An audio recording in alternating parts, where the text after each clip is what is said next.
अब हम बात करते हैं अपने इस खास कार्यक्रम आत्मनिर्भर भारत की।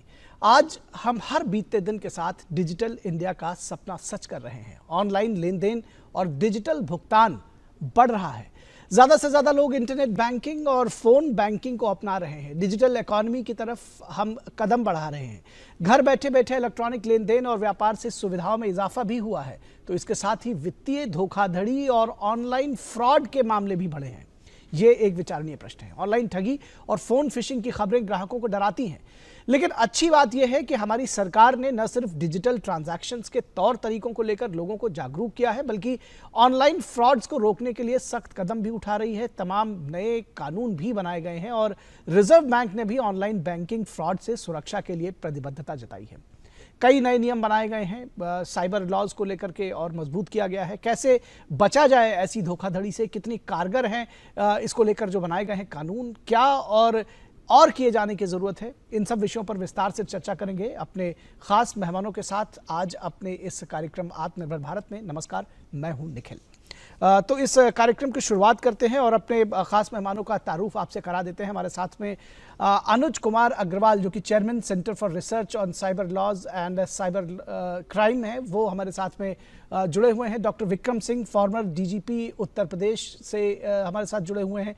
और एडवोकेट संजय कुमार चड्ढा हमारे साथ जुड़े हुए हैं, जो सुप्रीम कोर्ट में एडवोकेट हैं और इस विषय पर अपनी राय रखेंगे। आप तीनों मेहमानों का बहुत बहुत स्वागत है हमारे इस कार्यक्रम में।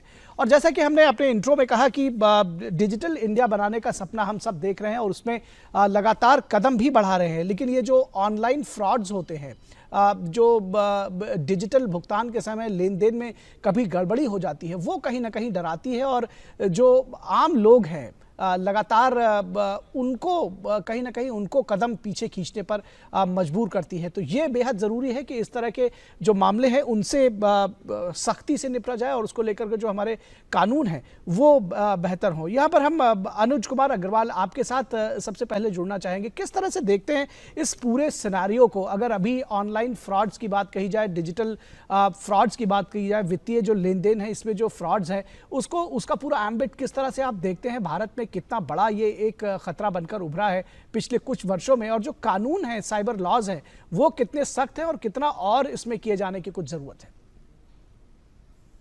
देखिए, आज हमारे सभी जो ट्रांजेक्शन्स हैं, चाहे वो निजी जीवन में हो, सामाजिक जीवन में हो, फाइनेंशियल ट्रांजेक्शन हो या गवर्नमेंट से इंटरेक्शन हो, वो सारे के सारे ऑनलाइन हो चुके हैं, डिजिटल हो चुके हैं। और ये एक अच्छी बात है क्योंकि ये बहुत ही सस्ते, सुलभ है और हर व्यक्ति, चाहे वो ग्रामीण क्षेत्र में हो या शहरी क्षेत्र में हो, आज सभी सुविधाओं का फायदा उठा पा रहा है।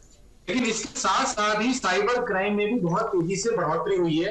एसोचैम का एक सर्वे कुछ समय पहले आया था, तो उन्होंने बताया कि साल दर साल 400% की उसमें बढ़ोतरी हो रही है, जो कि बड़ा चिंताजनक है। साल 2019 में ऐसा माना गया है कि कई करोड़ साइबर क्राइम के मामले हुए लोगों के साथ, छोटे बड़े विभिन्न प्रकार के सामाजिक और आर्थिक।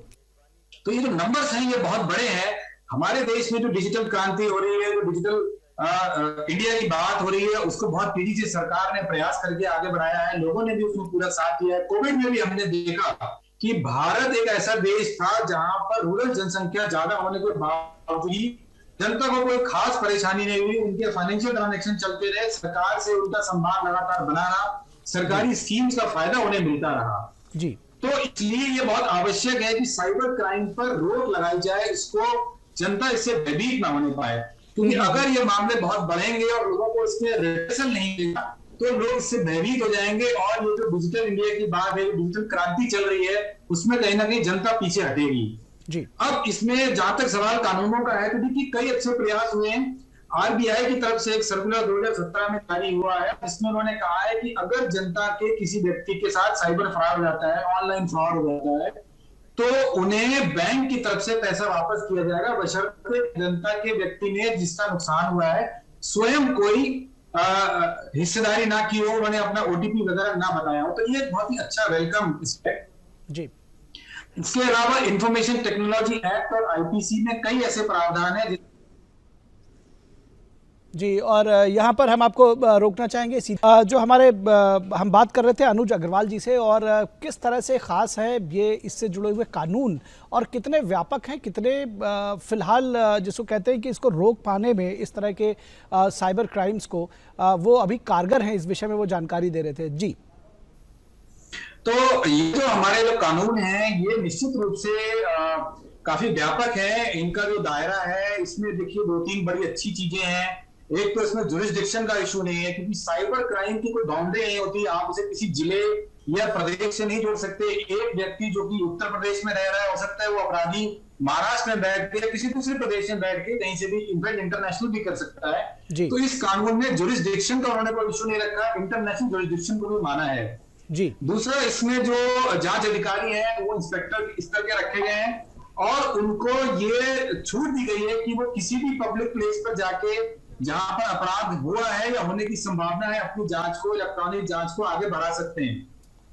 जी बिल्कुल। तो जैसे कि मैंने आपको बताया कि आरबीआई ने भी इस प्रकार की अपनी जो है सर्कुलर जारी की है कि अगर किसी व्यक्ति के साथ अपराध होता है तो बैंक उसको जो है पैसा उसका वापस करे।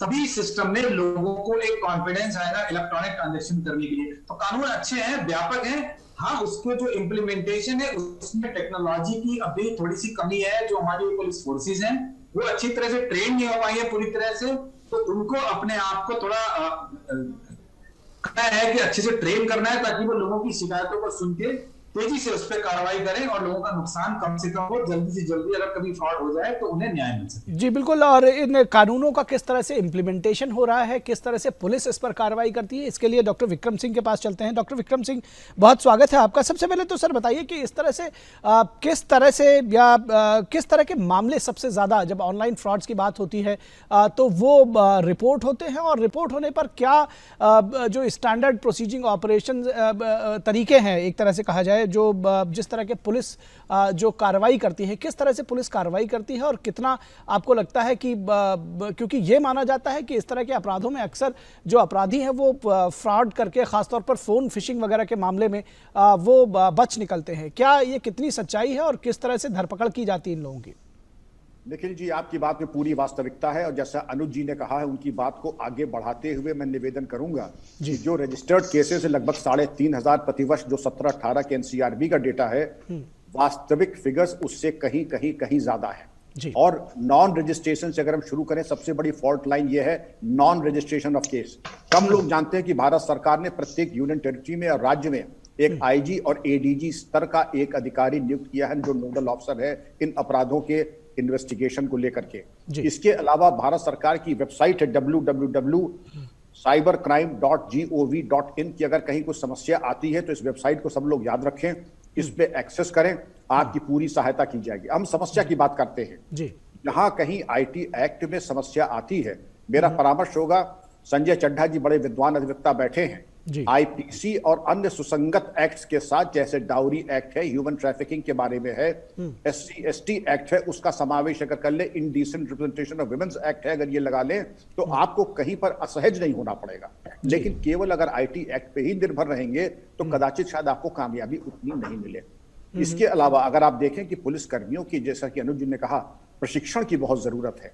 अधिकांश हमारे पुलिस अधिकारी इससे अनभिज्ञ हैं। जो विभिन्न चीजें हैं जिसके आईटी एक्ट में जिसका कि समाधान होना आवश्यक है, तो उसके बारे में शॉर्ट कैप्सूल कोर्स। लेकिन अब संतोष का विषय यह है कि सेमिनार के माध्यम से, फ्रीक्वेंटली आस्क्ड क्वेश्चंस के माध्यम से, पैम्फलेट के माध्यम से, प्रशिक्षण से पुलिस कर्मियों को सुशिक्षित किया जाता है। मुझे याद है 10 साल पहले एक विवेचक ने कंप्यूटर से हार्ड डिस्क निकाल करके जब कोर्ट में पेश करना था, तो सूजा और सुपली लेकर के हार्ड डिस्क को पंचर करके उसमें रस्सी डाल करके कोर्ट के सामने पेश किया, तो जो बचा कुचा साक्ष्य था वो भी सत्यानाश हो गया। तो इस प्रकार की अनभिज्ञता या कंप्यूटर इलिटरेसी हमारे लिए आत्मघात से कम नहीं है। तो हमको अपने विवेचकों के प्रशिक्षण, उनकी गुणवत्ता, do's and don'ts, steps in investigation, frequently asked questions और किस प्रकार साक्ष्य को न्यायालय में पेश करना है, इसके बारे में भली भांति प्रशिक्षित होना पड़ेगा। वरना ये हमारी ना तजुर्बेकारी और इनएक्सपीरियंस, ये इसके बड़े भयावह परिणाम हो सकते हैं। क्योंकि जिस रफ्तार से बढ़ रहा है, आपने तो केवल साइबर फाइनेंशियल फ्रॉड की बात की, लेकिन जो drugs, human trafficking, cyber bullying, cyber stalking है, उसके बारे में जब चर्चा होगी तो बताएंगे, वो एक दूसरा एक नया आयाम भयावह स्थिति है। जी जी जी जी बिल्कुल। जी, इसकी बहुत सारी शाखाएं अगर कहा जाए, एक के बाद एक, चूंकि डिजिटल और इलेक्ट्रॉनिक ट्रांजैक्शन से जुड़ी हुई जिस तरह से आपने कहा, वो निश्चित तौर पर और आगे जाती है। किस तरह से धरपकड़ कर पाते हैं विक्रम सिंह जी अपराधियों की, क्योंकि ये बेहद जरूरी है और इसी से जो कानून व्यवस्था के को लेकर के लोगों के मन में विश्वास जगता है।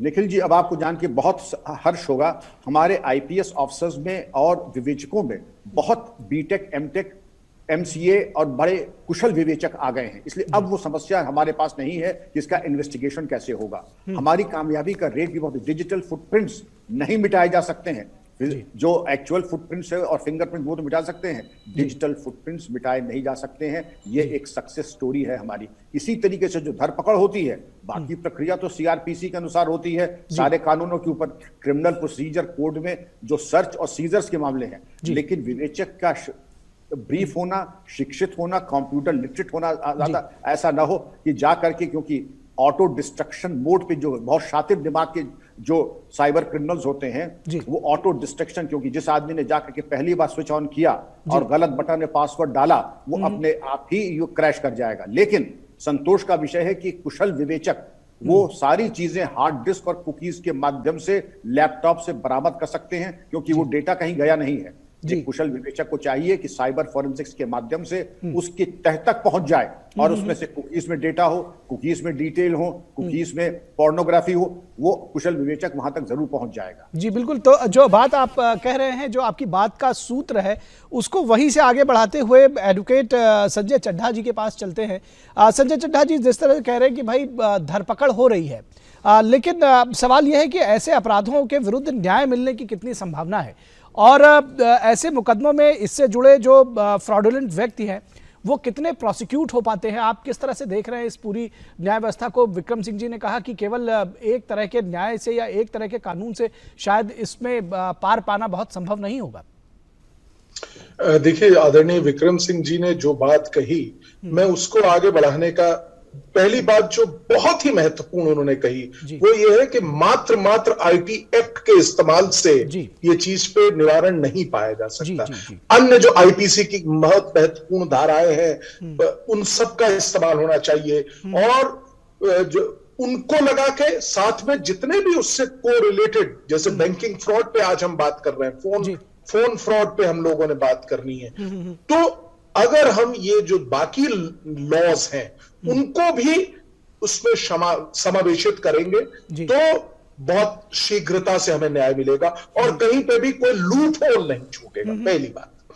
दूसरी बात, देखिए, सबसे महत्वपूर्ण बात जो उनकी, मैं जिसको पूर्णता सहमति अपनी व्यक्त करना चाहता हूं जिस विषय पे, वो है कि हमारे जो इन्वेस्टिगेशन करने का जो विंग है, इन्वेस्टिगेटिंग विंग बहुत स्ट्रांग होना चाहिए और उस पे बड़ी तत्परता से, और बहुत मुझे बड़ी बताते हुए खुशी हो रही है कि हमारे अब आईओज जो हैं वो ट्रेंड हो रहे हैं और उनको गवर्नमेंट ने भी स्पेशल अवेयरनेस के तहत उनको जो है गाइड करके किया है। ये तो हो गई बात फंडामेंटली, क्योंकि अगर जो प्रोसिक्यूशन का केस ही मजबूत नहीं होगा, अगर प्रोसिक्यूशन ने किसी केस को तैयार किया उसमें लूप होल छूट गए, तो फिर ये हमने देखा है कि फिर ट्रायल में डिफेंस लॉयर्स जो है अपनी तमाम चीजें इस्तेमाल करते हुए जो है बरी करवा लेते हैं और केस समाप्त हो जाता है। तो इसलिए इन्वेस्टिगेशन एक बहुत बहुत इंपॉर्टेंट चीज है जिसके लिए कार्य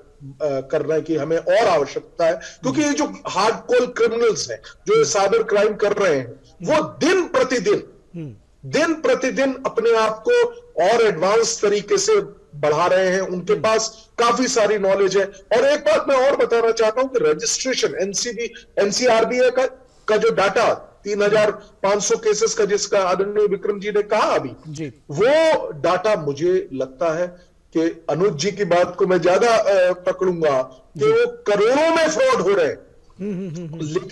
लेकिन वहीं पे सरकार ने जिस तत्परता के साथ आरबीआई की जो रेगुलेशन आए हैं वो बहुत अहम है। वहीं पे मैं आपसे शेयर करना चाहूंगा निखिल जी, आपको जान के बहुत हर्ष होगा कि अभी इंटर मिनिस्ट्रियल कमेटी बनाई है फोन फ्रॉड्स के ऊपर, जिसमें कि 4 जो कि अहम मिनिस्ट्रियां हैं उनको उल्लेखित, उनको स्टेक होल्डर बनाया गया है, जैसे कि मिनिस्ट्री ऑफ आईटी को लिया गया है। होम मिनिस्ट्री के अंतर्गत जो जितने भी, जैसा आदरणीय विक्रम सिंह जी ने कहा, एडीजी और आईजी पुलिस के अंतर्गत उनको एक नोडल एजेंसी बनाई गई, तो उसको इसमें रखा जा रहा है। डिपार्टमेंट्स ऑफ फाइनेंशियल सर्विस है, डिपार्टमेंट ऑफ टेलीकॉम है। देखिए होता क्या है, क्राइम क्या है, एक लाइन में मैं बताना चाहूंगा। जो जैसा विक्रम सिंह जी कह रहे थे ना कि कई इसकी शाखाएं हैं इस वृक्ष की, तो वो सिर्फ दो शब्द अगर हम याद रखें, जहां पे कंप्यूटर और नेटवर्क टूल या टारगेट के रूप में लिया गया, यहां पे या तो वो टूल है जिससे कि फ्रॉड, चीटिंग, पोर्नोग्राफी और तमाम क्राइम जो साइबर क्राइम से वो किए जा रहे हैं, या कंप्यूटर आपका टारगेट है। तो ये दो चीजें, टूल एंड टारगेट, हमको ध्यान में रखना है, वो क्राइम हो जाता है। और सब कानूनों को सेक्शन, जो देखिए आईटी एक्ट 2000 का जो आया था, उसमें बड़े विस्तृत तरीके से लेटर ऑन चेंजेस करके, अमेंडमेंट करके 2008 में मेरे ख्याल से सेक्शन 65 से 75 तक जो है कई धाराएं, सख्त धाराएं हैं, 3 साल की सजा का प्रावधान है। और देखिए ये साइबर ऑफेंसेस के जो विंग्स हैं, जो शाखाएं हैं, वो बहुत बहुत बड़ी भी है। इंटरनेशनल क्राइम भी इसमें आता है, इंटरनेशनल टेररिज्म आ जाएगा, साइबर टेररिज्म की हम बात करें जी, तो ये एक बहुत बहुत महत्वपूर्ण है। इसमें निरंतर कार्य होने की बहुत आवश्यकता है, और मुझे ऐसा लगता है सरकार इसमें निरंतर कार्य कर रही है, और हमारे जो पुलिस ऑफिसर्स हैं उनको प्रॉपर ट्रेनिंग दी जा रही है। प्रोसिक्यूशंस, जो पब्लिक प्रोसिक्यूटर्स हैं, अभी वेरी रिसेंटली मैंने देखा उनके लिए स्पेशल ट्रेनिंग प्रोग्राम चलाए जा रहे हैं। तो ये ऐसा है कि हम लोग नई, जैसे कहते हैं ना कि आवश्यकता जो है वो आविष्कार की जर्नी होती है, ऐसे ही आईटी एक्ट आया था, और इसी प्रकार से बाकी चीजें भी हम लोग बना रहे हैं, और तत्परता से जो हमारे आगे चैलेंज है उसको हम स्वीकार करते हुए इन अपराधियों को पकड़ने के लिए सक्षम है, लेकिन अभी भी आवश्यकता बहुत ज्यादा। जी बिल्कुल, आपने जो बात कही कि आवश्यकता बहुत ज्यादा है। दरअसल बहुत सारे ऐसे एक पूरा जिसको कहते हैं कि कुटीर उद्योग की तरह पे साइबर क्राइम्स के धंधे चलते हैं। अनुज कुमार अग्रवाल जी, आप देखते हैं तमाम सारे ऐसे देश भर में जिले हैं जो इसके लिए बदनाम है। मैं नाम लेकर के वहां के सब नागरिकों को शर्मिंदा नहीं करना चाहूंगा, लेकिन तमाम सारे ऐसे जिले हैं हमारे देश में जो इसके नाम से बदनाम है। तो तुम डाल हम पात, इस तरह वाली स्थिति में ये कहीं ना कहीं साइबर फ्रॉड, साइबर क्राइम्स चलते हैं। हमारे जो कानून है उसको किस तरह से और दुरुस्त किया जा सकता है इनको, इनकी धरपकड़ के लिए? दूसरी चीज, कितना आपको लगता है कि और ज्यादा एफिशिएंट होने की जरूरत है कि जो साइबर जो फ्रॉड्स होते हैं, खासतौर पर जो फोन फिशिंग वगैरह के जो मामले हैं, उन पर ज्यादा से ज्यादा उनको पकड़ा जा सके? किस तरह की ऐसी क्या तकनीक भी और विकसित करने की जरूरत है? बहुत अहम बात कही। देखिए, सबसे पहली बात तो ये है कि देश में विभिन्न ऐसे पॉकेट्स बन गए हैं और वो पॉकेट्स शिफ्ट हो गए हैं। जो नाम पहले ज्यादा पॉपुलर थे साइबर क्राइम के मामले में, अब वहां से पुलिस की सख्ती के बाद कुछ जो अपराधी हैं वो दूसरे क्षेत्रों में शिफ्ट हो गए हैं। तो हमें कुल मिलाकर ये देखना होगा कि देश के किसी भी हिस्से में ऐसे लोग, ऐसे अपराधी पनपने ना पाए और उन्हें शरण पाए। देश में लगभग 15 लाख पुलिसकर्मी अधिकारी हैं, उनकी सतत ट्रेनिंग, लगातार ट्रेनिंग जरूरी है जी। और चूंकि ये तकनीकी मामला है तो कोई ऐसी विंग बनाई जाए हर पुलिस डिपार्टमेंट में, हर स्टेट में, जहां पर ऐसे लोगों को ट्रेन करने के बाद लगातार रखा जाए। अक्सर ये देखा जा रहा है कि ट्रेनिंग के बाद जो पुलिस अधिकारी इस प्रकार के अपराधों की विवेचना में सक्षम होते हैं, उनका कई बार तबादला हो जाता है और फिर नए लोग आते हैं। वो हालांकि अपनी तरफ से प्रयास करते हैं, लेकिन सीखने में उन्हें काफी समय लग जाता है। तो कोई ऐसी इंसेंटिव स्कीम होनी चाहिए जिससे कि लोग इस क्षेत्र में लगातार बने रहें, ताकि जनता को लगातार लाभ मिले। अगर पुलिस के अधिकारी विवेचना नहीं कर पा रहे हैं या डर के मारे शिकायतें नहीं ले रहे हैं, जैसे कि बार बार ये बात सामने आ रही है, जो नंबर्स बताए जा रहे हैं उससे नंबर्स कहीं ज्यादा है, तो जनता को उससे परेशानी होती है। पुलिस के लोग चाहते हुए उनकी मदद नहीं कर पाते हैं। तो सतत ट्रेनिंग और एक ऐसा विंग बनाया जाना जहां पर उनको लगातार रखा जाए और कोई ऐसा इंसेंटिव दिया जाए ताकि वो इस क्षेत्र में लगातार काम कर सकें, क्योंकि ये बहुत ही तकनीकी मामला है जी। दूसरी चीज ये कि राष्ट्रीय स्तर पर एक स्टैंडर्ड ऑपरेटिंग प्रोसीजर, जैसा कि हमने भी बनाया है, किताब भी लिखी है, ऐसी कोई स्टैंडर्ड ऑपरेटिंग प्रोसीजर सभी जो हमारे स्टेट के यूनिट्स हैं, पुलिस के यूनिट्स हैं, वो करें।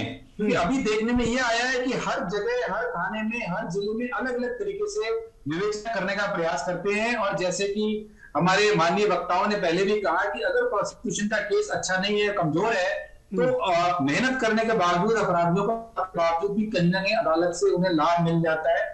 तो हमारा जो स्टैंडर्ड ऑपरेटिंग प्रोसीजर होना चाहिए, इलेक्ट्रॉनिक्स के जो फ्रॉड हो रहे हैं, जो साइबर फ्रॉड हो रहे हैं, क्राइम हो रहे हैं, वो मजबूत होना चाहिए, अच्छा होना चाहिए, ताकि जब उनको पकड़ा जाए, उनके खिलाफ केस बने, तो वो अदालत में केस कमजोर ना पड़ जाए और अपराधियों को सजा मिले। जब अपराधियों को सजा मिलेगी तो अपराधी डरेंगे अपराध करने से, और जनता में एक प्रकार का एक ऐसा माहौल बनेगा, उनको कॉन्फिडेंस आएगा कि अगर वो शिकायत करते हैं तो अपराधियों को जो है सजा मिलेगी। तो ये हमें स्टैंडर्ड ऑपरेटिंग प्रोसीजर और ट्रेनिंग की तरफ ध्यान देना है। जी। जहां तक सवाल कानूनों का है, बार बार हम लोग ये चर्चा कर रहे हैं कि केवल एक प्रकार के कानून आईटी एक्ट पर इसका भरोसा नहीं रखना है, और अक्सर ऐसे मामलों में आईपीसी की जो सही धाराएं हैं वो भी प्रयोग की जाती है। हाँ, इसमें कुछ चूंकि नए प्रकार के अपराध बार बार सामने आ रहे हैं, सामाजिक भी अपराध आ रहे हैं, आर्थिक भी आ रहे हैं, और सरकारों पर अनुज जी क्या इसमें बैंक्स वगैरह को, जो बैंक्स हैं जो एक एंड पे हैं, वो उनको और सजग और प्रॉम्प्ट होने की जरूरत नहीं है? क्योंकि कई बार हम देखते हैं कि फ्रॉड शायद ना हो रहे हों, लेकिन डिजिटल ट्रांजैक्शंस में जब हम जो एक ग्राहक है वो हतोत्साहित तब हो जाता है जब वो देखता है कि उसके कुछ पैसे उसने मान लिए किसी यूपीआई में ट्रांसफर किए, और यूपीआई के एंड से बताया जाता है कि जब ये आए नहीं, बैंक कहता है हमने ट्रांसफर कर दिया, बैंक कहता है मामले की जांच कर रहे हैं, और इसमें बहुत सारा टाइम निकल जाता है। आपने बिल्कुल सही कहा, इन सभी मामलों में समय का बहुत महत्व है। इस प्रकार अपराध होने के बाद जब व्यक्ति शिकायत करने बैंक में जाता है तो कई बार टालम टोल करते हैं, उसकी शिकायत नहीं लेते हैं, उसको कहते हैं कि आप पहले पुलिस में जाइए, शिकायत करिए। तो वो बेचारा पुलिस में जाता है और वहां भी कुछ समय लग जाता है, और कई बार उसमें भी देरी होती है, और इस दौरान अपराधी उन पैसों को किसी माध्यम से निकालने में कामयाब हो जाता है, और उसके बाद जांच पड़ताल के बाद लोगों को न्याय नहीं मिल पाता है जी। तो ये बिल्कुल इसमें बैंकों का बहुत बड़ा रोल है, और उन्हें अपने सभी काउंटर पे जो अधिकारी और कर्मचारी बैठे हैं उनको ये एसओपी देना चाहिए कि किसी भी प्रकार की शिकायत अगर व्यक्ति मौखिक रूप से भी करता है तो तत्काल उसे लें और उस पर प्रभावी कार्रवाई करें, उस पैसे को तक पहुंचने में रोकें। उसमें यह कहना है कि वो यूपीआई में चला गया तो आप यूपीआई से पता करिए, या पेटीएम में चला गया तो आप पेटीएम से पता करिए। हर व्यक्ति से ये उम्मीद करना कि वो पेटीएम को जाके डील कर पाएगा या उनके सक्षम अधिकारियों तक तुरंत पहुंच पाएगा, ये संभव नहीं होता है। ये बैंकों को देखना है कि उनको ब्रांचें, चूंकि वो कस्टमर सबसे करीब होता है और कस्टमर बैंक की ब्रांच को पहचानता है वगैरह, या यूपीआई तो ऑनलाइन काम कर रहे हैं, उनके कोई ऐसे ऑफिसेज नहीं है जहां पर लोग जा सकें। पर कई बार जो उनकी हेल्पलाइन होती है वो इतनी बिजी रहती है कि लोग वहां तक नहीं पहुंच पाते, बिल्कुल ठीक फरमाया, भाषाओं से बात नहीं कर पाते। तो बिल्कुल बैंक की जिम्मेदारी है, और अगर बैंक उसमें सहयोग नहीं करता है तो मुझे लगता है कि उस पर उनको फाइन की प्रावधान भी होनी चाहिए। जी बिल्कुल, आपने ठीक कहा कि बैंकों को और जिम्मेदारी लेने की जरूरत है। फिलहाल डॉक्टर विक्रम सिंह के पास चलते हैं। डॉक्टर विक्रम सिंह, एक पुलिस अधिकारी के तौर पर आपको क्या लगता है कि कितनी बड़ी चुनौती पुलिस के सामने है इस तरह के अपराधों की रोकथाम के लिए? क्योंकि कई बार ये एक सीधा सीधा अपराध नहीं है जहां पर जैसे आपने खुद कहा कि फिंगरप्रिंट्स और दूसरे चीज़ों की जो प्रूफ्स है उनकी मदद से आप किसी अपराध का भंडाफोड़ कर लेते हैं। यहाँ पर स्थितियाँ बड़ी दुरूह और बहुत तकनीकी जानकारी की भी ज़रूरत होती है। तो किस तरह के आपको चैलेंजेस नज़र आते हैं? और बार बार ये दोनों गेस्ट हमारे जो साथी हैं वो कह रहे हैं कि इन्वेस्टिगेशन बेहतरीन होनी चाहिए, ये इसका जिम्मा भी पुलिस के सिरे पे ही आता है। बेशक निखिल जी, इन्वेस्टिगेशन की गुणवत्ता बढ़ाने के लिए पुलिस विवेचकों की प्रशिक्षण में बहुत बल दिया जाना चाहिए। रोज रोज नए नए मोडस ऑपरेंडाई बन रहे हैं। विद्वान पैनलिस्ट अनुज जी ने और संजय जी ने जिस बात पे प्रकाश डाला है, अनुज जी ने जो बात कह करके और अपनी गरिमा के अनुरूप उन्होंने खुलासा नहीं किया, मैं उसका खुलासा कर रहा हूं।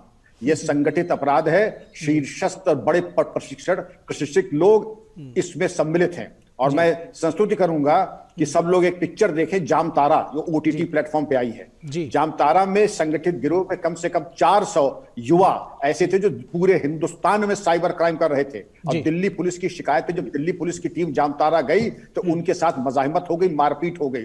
आप ये समझ सकते हैं कि जब वहां की संलिप्तता, मैं इस पे कोई आक्षेप नहीं लगा रहा हूं फिलहाल, लेकिन अगर दिल्ली पुलिस वहां जाकर के पिट करके मुंह की खा के आए जामताड़ा में, वहां पर 200 लोग निरंतर कॉल सेंटर की तरीके से पूरे भारत को छलनी कर रहे हैं, तो समस्या उतनी नहीं कि सामान्य अपराध नहीं, यह संगठित अपराध है। इसके पीछे हायरार्की है, प्रॉफिट शेयरिंग है, और इसके ऊपर कहीं ना कहीं शासन प्रशासन की किसी हद तक मिली भगत भी है।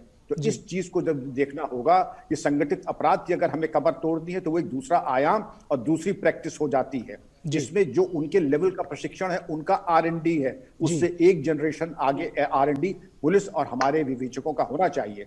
जैसा कि संजय जी ने प्रकाश डाला, हमारे विवेचक अब बीटेक और एमटेक आ रहे हैं, IIT के पास आउट्स आ रहे हैं, तो वो जमाना चला गया जो 10 साल पहले था या 5 साल पहले भी था। अब स्टेट ऑफ द आर्ट हमारे पास टेक्नोलॉजी है, लेकिन उनकी संख्या बहुत कम है। उसको आगे बढ़ने के लिए, बढ़ाने के लिए ये जरूरी है कि पहले तो FIR नहीं हो रही है, नोडल अफसर के पास जाएं, वेबसाइट पे जाएं, FIR हो जाती है, त्वरित विवेचना, और अगर उसमें विलंब होगा, जैसा कि अनुज जी ने कहा, उतनी देर में खाता बंद होकर के पैसा अकाउंट में झाड़ू लग जाएगा और वो पैसा गायब हो जाएगा। इसलिए ये जरूरी है कि त्वरित इसकी जो सीक्रेट है, prompt registration, prompt investigation, immediate recovery of tools of crime, immediate recovery of the stolen money, ये 4 बिंदुओं के ऊपर ये सारा साइबर क्राइम जो फाइनेंशियल एस्पेक्ट है, इसके ऊपर अगर कार्रवाई करें तो आपका सक्सेस रेट, मुझे कोई संदेह नहीं, 90% से ऊपर ही जाएगा। जी बिल्कुल। अब समय की बहुत कमी है हमारे पास। फिलहाल संजय जी आपसे बहुत सारे सवाल पूछने थे, लेकिन फिलहाल हम आपसे जानना चाहेंगे कि जो ऑनलाइन वेबसाइट्स के थ्रू फ्रॉड होता है या कोई चीज़ दिखाई गई,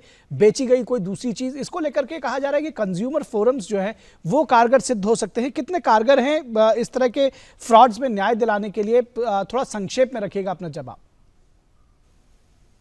देखिए, अगर तो ये कोई फ्रॉड होता है तो फिर कंज्यूमर फोरम में इसका विवेचना नहीं की जा सकती, वो क्रिमिनल केस हो जाता है। लेकिन अगर कुछ दिखा के कुछ बेचा गया और कहा फिर, और उस तरीके से जो है फ्रॉड से थोड़ी सी कम संज्ञा, यानी कि क्राइम नहीं हुआ है, तो इसकी निश्चित तौर से विवेचना जो है, और इसका केस जो है वो न्यू कंज्यूमर एक्ट में, जो कि नया पास हुआ है अभी 20 जुलाई 2020 में उसको लागू किया गया है, निश्चित तौर पे डिस्ट्रिक्ट फोरम में, स्टेट कमीशन में, तीनों स्तर पे, नेशनल कमीशन पे कंप्लेंट की जा सकती है, और कंज्यूमर फोरम बड़ी तत्परता के साथ जो स्पीडी जुरिस्डिक्शन दिलवाने में सहयोग संजय जी, करेगा। अब बस समय लगभग हमारा समाप्त हो गया है। एक लाइन में हमारे तीनों गेस्ट से मैं चाहूंगा कि एक लाइन में अपना जो अंतिम वक्तव्य है वो बता दें। अनुज जी, आप क्या संदेश देना चाहेंगे? मैं लोगों को ये कहना चाहूंगा कि सतर्क रहें, और बैंकों से मेरा विशेष अनुरोध है कि कभी ग्राहकों के पास शिकायत लेकर जाएं, टालम टोल करने की बजाय मौखिक शिकायत को तुरंत लें और अकाउंट में ट्रांसफर को रोकें। जी बिल्कुल। डॉक्टर विक्रम सिंह, एक लाइन में सर। जागरूकता ही इसकी सफलता की कुंजी है, मौन रहें, अनावश्यक सूचना न दें। धन्यवाद जी। संजय जी, देखिए, बहुत सही कहा जैसा अभी विक्रम सिंह जी ने, बिल्कुल किसी को कोई अपनी सूचना नहीं देनी है। और एक सबसे बड़ा काम जो सरकार कर रही है और करना है, इस कानून को, इसकी जो इसकी कठोरता है उसको जन जन तक बिल्कुल कानून को सख्त बनाना है और लोगों को जागरूक करना है। हम तीनों मेहमानों का बहुत बहुत शुक्रिया करना चाहेंगे, आप सभी लोगों का, कि आप आए और इतने महत्वपूर्ण विषय पर हमने चर्चा की, लोगों को जागरूक किया। तो लोगों को जागरूक होने की जरूरत है। बैंकिंग फ्रॉड से बचने के लिए कानून लगातार सख्त हो रहे हैं और निश्चित तौर पर आने वाले दिन जो है कुछ और बेहतर हो सकेंगे। इन पर जो इस तरह के अपराधी हैं उनकी धरपकड़ तेज हो सकेगी। इस पर निश्चित तौर पर एक शुचिता, एक पारदर्शिता आ सकेगी। तो आज के इस कार्यक्रम में, आत्मनिर्भर भारत में, बस इतना ही। हमारी पूरी टीम को दीजिए इजाजत। नमस्कार।